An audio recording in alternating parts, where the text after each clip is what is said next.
So the UX space in Jordan, jobs-wise, it's pretty interesting because it's still new.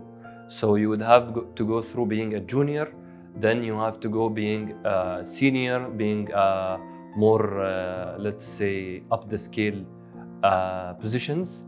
But the first time I got my job, it was pretty much through LinkedIn.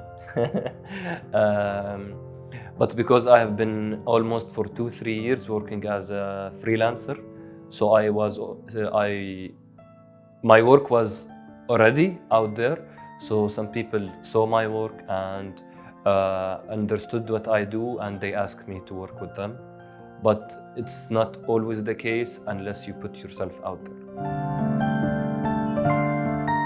I can tell you something about the UX industry.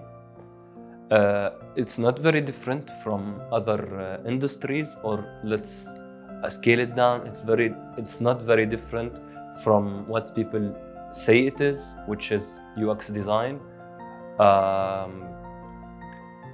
The benefits you would get from this position, if you are looking for benefits or for satisfaction or for something specific in this position, it would be the same as other positions, unless you are looking through the looking glass on this position, which would be the satisfaction of always questioning things and researching things and understanding how things work, and the fact that it's still a new space in Jordan, so it definitely pays well, but you have to be up to the task.